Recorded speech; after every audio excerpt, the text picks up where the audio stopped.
Alta performance é isso, né, o Vilela? Tudo que envolve alta performance é testar o limite do ser humano. Isso não é atletismo também. Você pega um maratonista, cara, correr 42 quilômetros. Eu nunca tentei, mas eu tenho certeza que eu sucumbiria na metade do trecho. Nossa, eu não sei. Cara, é absurdo. 3 km eu morri. Você morria. Eu já corri aquele... São Silvestre são 15, né? Você já correu? 7, não é? Nossa, são 15... Dá uma olhada, acho que são 15. São 15. São 15. Cara, São Silvestre 15 é bastante. 15, Brigadeiro, 14, 15 no final, cara, você quase morre lá. Eu acho que são 15 mesmo, porque eles fazem em menos de 1 hora. Aí você pega o cara, por exemplo, uma prova de 15 quilômetros, por exemplo, uma São Silvestre. O cara fazia em 50 minutos, média de velocidade de 16, 17 km por hora. Bota uma esteira de 17 km por hora, você não vai cair de cara no chão. Nossa, cara. E o cara faz a subida, a descida já também, média. 8 já é rápido pra caramba, né? Imagina Mas 17. também, Tem né, esteira que não chega a 15. Mas quem tá ganhando também vem tudo da África, né? Numa condição de treino que é muito diferente do que aqui, né? Chega aqui, os caras parecem que estão correndo no ar-condicionado. Muito diferença do clima. Então, clima hostil, né? Para eles treinar lá na África. E a predominância das fibras deles, né? Também. Você vê indivíduos extremamente magros. E aí você fala, cara, esse cara não tem massa muscular. Tem. Só que ele tem uma massa muscular. 1,80m, 60 quilos, 58 quilos. Eles são extremamente leves. Só que nós temos basicamente 2 tipos de fibra, Vilela. As fibras que predominam força e fibras que predominam a tua resistência. As fibras de força são as fibras que um atleta de 100 metros precisa ter. Já percebeu como o corredor de 100 metros lembra muito o corpo de um fisiculturista? É mesmo. Peitão, bração, ombrão. Aí você olha e fala assim, por que tem que ter um peitão? Por que tem que ter um ombrão? Porque ele tem que, numa curta distância, atingir uma velocidade muito grande. Torque. Então vamos dizer que ele é um turbo. Tá. Bom. Já... Provavelmente esse cara, numa maratona, ele morreria no começo. Provavelmente não, ele não aguentaria. Não aguenta, né? Por quê? Porque ele é um cara de força. Pesado, né? Ele tem uma explosão muito grande. Em 100 metros ele tem que fazer em alguns segundos. Então a força predomina para que ele arranque com velocidade. Um atleta de 42 quilômetros, ele tem cadência. Você já viu alguém correndo 42 quilômetros? Ele não fica correndo e para. Não. O ritmo não muda. Por quê? Porque ali não é a força quem predomina, é a resistência. É a capacidade que ele tem de se manter numa alta velocidade, mantendo a sua frequência cardíaca controlada e tendo músculos capazes de manter uma performance em alta velocidade por tanto tempo. Porque se você, pessoas comuns, começar a fazer isso, você não vai aguentar de cãibra e dor. Exato. Chega uma hora sua perna vai paralisar, e a deles não. O que difere, principalmente, os tipos de fibras. Fibras relacionadas à força. Fibras que hipertrofiam e crescem. Por isso que um atleta de 100 metros é musculoso. Fibras que aumentam a tua resistência. Então elas não são hipertrofiadas, elas não são volumosas, mas elas são rígidas, tensas, capazes de se manter ali, inabalável por 42 quilômetros. Um tenista, por exemplo, que usa pra caramba, né? Esse é os dois. Esse daí... São duas coisas. Esse precisa perna equilibrar. Pra caramba, né? Ele precisa ter muita explosão. E esse já tem outros fatores, Exato. como articulação. E articulação de ligamento, ferro. né, cara? O tênis é um esporte bem lesivo quando você fala em alta performance. Só você vê o Guga. Você lembra do Guga fazendo a última Olimpíada, levando a própria taça? Exato, né? Pra acender lá, a tocha, na verdade. É um preço que ele paga pela alta performance. Isso acontece. O tenista ele tem muito problema de joelho, quadril e ombro. E natação, que eu achei que era mais tranquilo, veio o Xuxa aqui também e falou, cara, que não, é uma coisa deles, absurda, cara. Ombro. Porque nem nada mais, porque ele não gosta de lembrar o tempo que ele treinava e a dor que era de ultrapassar o limite. Ele falou, cara, eu não consigo mais nadar porque eu não consigo nadar por diversão. Vira aquele negócio de performance e tal, e traz uma memória ruim pra ele daquele tempo. Olha que louco. Ele não se diverte mais nadando. É o peso da alta performance. É o peso. Alta performance e saúde não são amigos na maioria das vezes. É verdade? As pessoas acreditam que alta performance é saúde. Aquele atleta, logo ele é saudável. Não, existe um limite entre o saudável e a alta performance. O saudável é você correr 8, 10 quilômetros quando você quer fazer uma boa atividade cardiovascular. Correr 42 quilômetros não é saudável. Nunca. Fazer triatlo não é saudável. Até porque se ele corre 42 quilômetros na competição, eu imagino que todo dia ele corre bastante, né? Ele tá acostumando o corpo a... Ele tem uma frequência de corrida muito grande. Ali não é uma aventura para ele. Exatamente. E o fisiculturismo, que é o esporte que a gente representa, é a alta performance da musculação, né? As pessoas que vão para a academia com objetivos estéticos ou até de saúde têm um esporte que representa a musculação, que é o fisiculturismo. Exato. E aí muitas vezes as pessoas olham e falam assim, cara, qual o sentido de um atleta de fisiculturismo usar uma sunga de competição, subir num palco e realizar poses, como Arnold Schwarzenegger fazia? O sentido não é aquele é só o resultado de um trabalho. A proposta do fisiculturismo está ligada em outras métricas, que é uma dieta extremamente regrada, um treino que todos os dias é o treino mais surreal da sua vida. Você treina e já treinou várias vezes. Você já saiu da academia arrasado de um treino. Já. Agora, essa realidade de você chegar e falar assim, não sei como é que eu vou chegar em casa, é a realidade diária de um atleta de fisiculturismo no treino. Ele tem que chegar no limite todos os dias. E juntamente com isso... O corpo não acostuma de um jeito que fica fácil. Se acostumar, ele estagnou. Ah, é? Aí você muda. Não é bom acostumar. Não, você precisa mudar porque você precisa sempre estar buscando essa sensação. É aí que está a mágica do fisiculturismo. Então, o fisiculturismo ele é o esporte que ele tem a capacidade de mudar a sua composição física e te transformar numa nova versão. E essa versão cada vez mais melhorada, mais aprimorada. Não tem como você chegar no melhor físico da sua vida em um ano. E o melhor físico da sua vida geralmente sempre será inalcançável. Pode ser o melhor físico que você conquistou, mas você sabe que você não estava no seu 100%. Seu 100% está muito longe de ser atingido. Isso é para qualquer ser humano. Entendi. Até mesmo o melhor atleta do mundo consegue evoluir. Então, no ano seguinte, ele conclui que aquela não era a melhor forma da vida dele do ano anterior. E essa que é a mágica do nosso esporte. Não atinge um ponto onde não dá para melhorar? Sempre dá para melhorar? Aí que vem geralmente a lesão no atleta. Exato.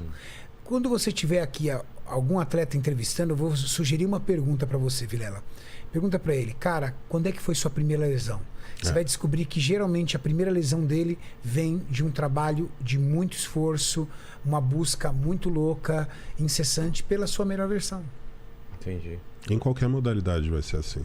No caso do fisiculturismo, que tipo de lesão é a mais comum? Tá aí um homem para falar de lesão contigo. Se tem um cara que entende de lesão, é ele. Julião, manda bala, Julião. Você pode começar com um simples desgaste das articulações. Tá? Então, excesso de treino por anos, assim como usar qualquer que seja um objeto ou uma máquina durante determinado período, você requer uma manutenção. E por mais que você faça a manutenção, existe um desgaste natural.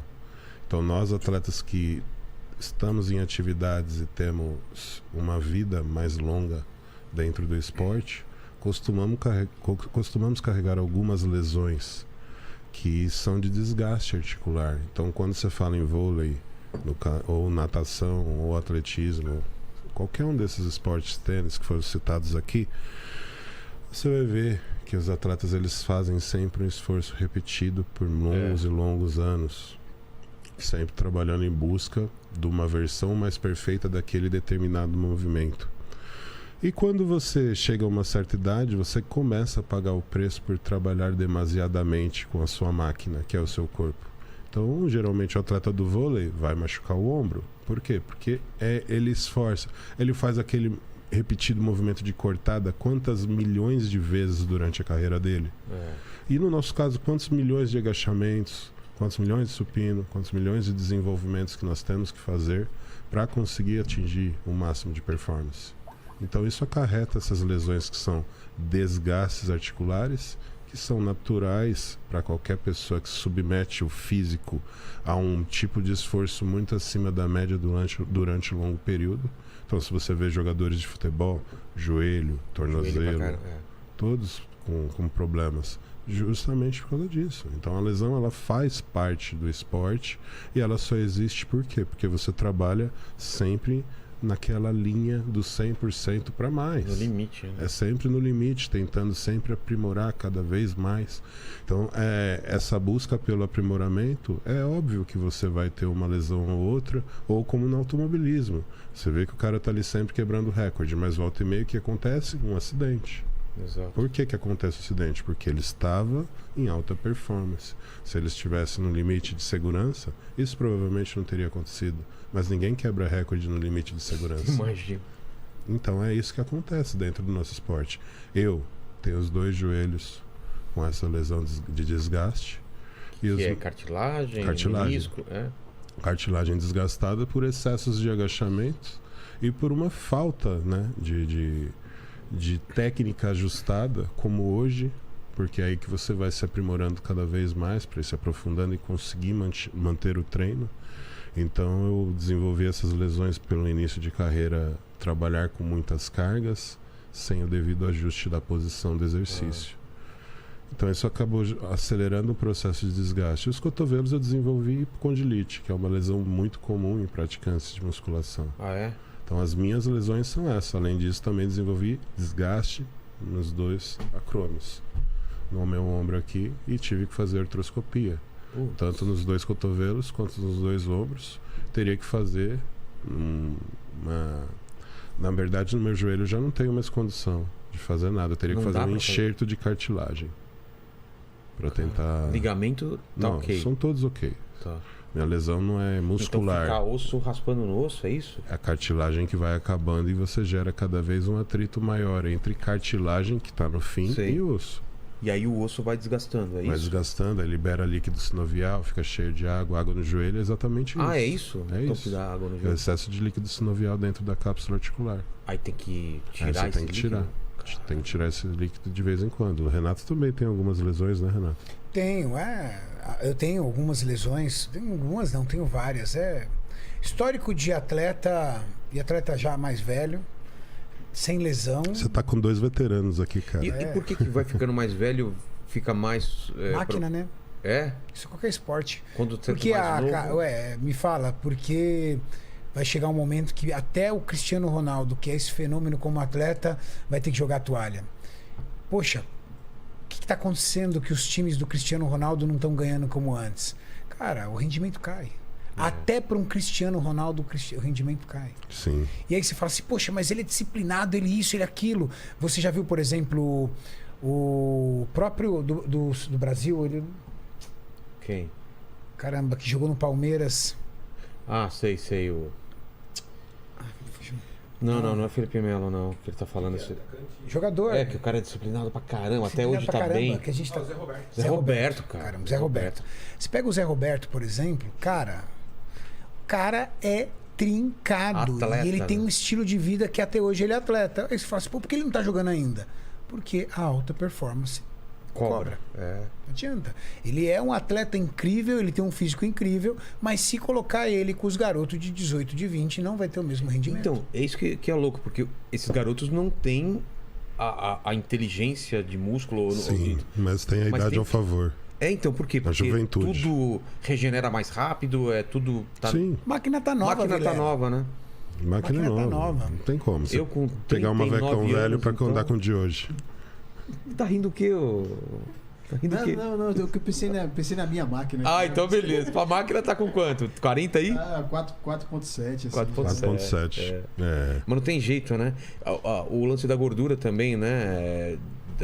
Resposta metabólica. A resposta vai diminuindo.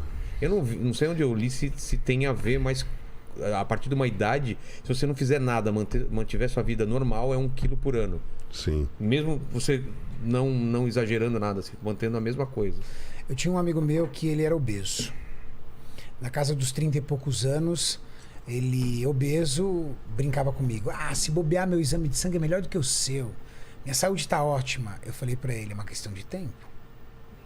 Ah, mas eu tô bem pra caramba. Muitas pessoas obesas se orgulham do seu exame de sangue, mas não entendem. É uma questão de tempo. Hoje, ele é uma pessoa extremamente doente, que leva uma vida de qualidade de vida muito baixa, porque ele tem severos problemas, tem que tomar um monte de medicamento, vive mais doente do que bom, porque cobrou. Exato. Tudo que você faz, a gente costuma dizer o seguinte, tudo que você faz, você colhe lá na frente, Vilela. Não tem jeito. Alimentação também? Alimentação, também. Tudo, a falta de atividade física, tudo você cobra. E às vezes não é hoje, entendeu? Só que também na alta performance também é assim. Às vezes você vai lá... Te dá uma sensação, você às é uma vezes... máquina. Você tá na juventude, você tá voando, cara. Só que aí, quando você vai ficar mais velho, você vai pagar o preço. Você vai pagar o preço. O estilo de vida, por exemplo, a gente falando do Zé Roberto, que o Zé Roberto levou, faz parte da vida dele, cara. Ele não tá mais jogando e o cara tá trincado. E a quantidade de jogador que você viu quando parou de jogar ficou desse tamanho? Por quê? Parece até que é meio uma maldição, né? O cara para de jogar. Maldição. Porque ele relaxa. Na verdade, ele não conseguiu construir uma vida de atleta. Sim. Um estilo de vida de atleta. E isso o futebol, principalmente na época passada, permitia. Futebol arte, né? Do tipo, eu tenho talento. Sim. E aí, com o talento, eu vou deixando. Quantas vezes a gente, por exemplo, jogador ali, fala, pô, fulano de tal voltou de férias gordo. Ah, vai ter que fazer dieta, tal, tudo. Cara, hoje o esporte mudou. Não existe mais essa no futebol de talento. Talento, o cara mete 3 caras ali pra te marcar, acabou teu talento. Hoje, o esporte o futebol é alta performance. O cara tem que ter um puta no rendimento. O cara ataca e ele volta e marca. Cara. Segundo, estratégia. É um jogo de xadrez. Eu tenho a minha estratégia contra você, sua estratégia. Terceiro, é um tocando pro outro. Então, cadê o talento? Então, hoje, o bom jogador de futebol, ele tem um talento? Tem. Mas o que ele mais tem é rendimento. Se o cara não for atleta, não adianta nada ter talento. Ele não vai conseguir se ver no bom time, porque ele não aguenta. Não vai longe. O Romário hoje, não sei como seria, né? Romário, quem mais? Sócrates. Lembra Sócrates? Bebia cerveja pra caramba e tal. Era muito trabalho, e era um puta talento. Não, ele era demais, cara. Mas hoje, do jeito que o futebol é jogado, acho que não daria, né? Já o Pelé já era atleta naquela época. Você vê como ele tava muito à frente de todo mundo. Ele já era atleta. O que o Arnold é pro nosso esporte. É o Pelé. Muito à frente do tempo.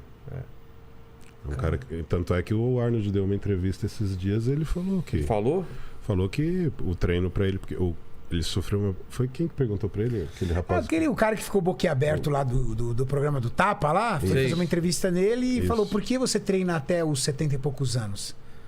O Arnold virou e falou assim, eu escovo os meus dentes, eu tomo café da manhã todo dia, eu acordo, eu vou trabalhar... Isso está presente na minha vida. Faz parte da minha vida. Faz parte da minha vida, como todos esses outros fatores. Treinar faz parte da minha vida.